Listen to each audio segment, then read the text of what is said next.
This is Enter the Arena. I'm your host, C. Rich, and if you have followed my betting predictions this year, then you have only more than likely seen more Riches. We're going to kick things off with an April 1st edition, April Fools. Unfortunately, I don't have many Fools for you. I do have news. That's the case. Of course, more news about Ronda Rousey. She was actually in WrestleMania over the weekend. She did a nice hip toss of Triple H, which made me feel like I was watching a third versus a sixth grader. It's just a pointless thing to watch.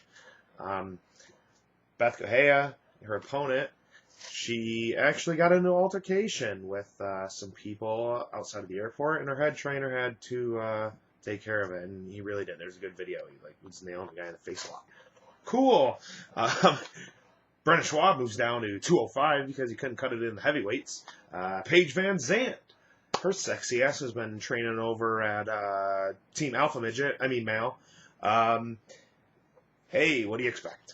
Roy McDonald, watched him and Robbie Lawler face off. He's got a mohawk now. It looks kind of retarded, but I still love the guy.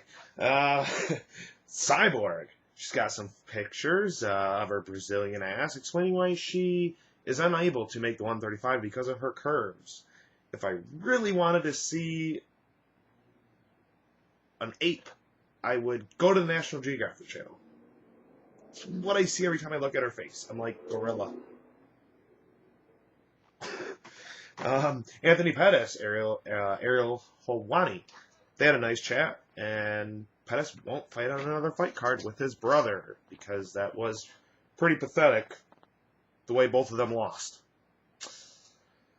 More news. KO of the month has been announced, and it was actually my guy I was pretty strong on last fight card, Freddie Serrano, and his third round knockout. That was pretty sweet because he's actually a wrestler and he got a knockout. He didn't even wrestle. I'm definitely remembering him. And on the 30th, one of my favorite things to watch is UFC Fight Pass. They actually had a fightography of Dan Severn. And he explains his, upcoming in the UFC and just things going around of his life. If you haven't, and you are a avid MMA, viewer, I would suggest purchasing the Fight Pass. There's lots of footage on there, and UFC's got that trademark, so you can't really watch much on YouTube for fight footage. So definitely worth the $10 a month. Hey, moving on.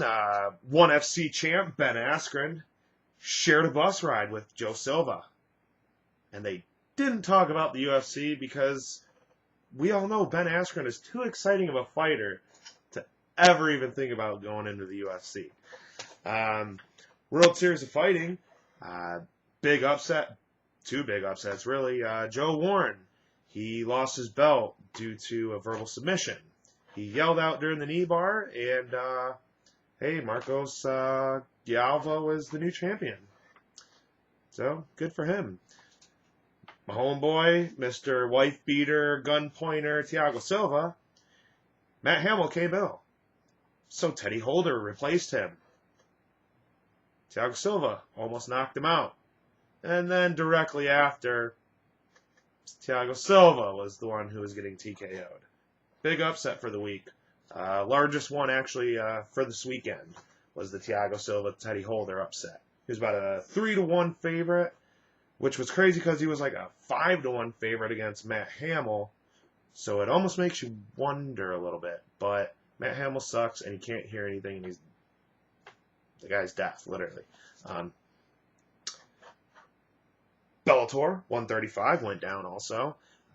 Justin Gaethje, Luis Palomino. That was actually, some are saying, fight of the year candidate so far. It was a good fight. Gaethje took it over in the first round. Palomino came back, won in the second round, and then Gaethje just did what he does really good, is just leg kick, chops you down. Never fails. I kind of had a feeling it was going to be over in the third round, fourth round, due to the leg kicks, just because the wear and tear.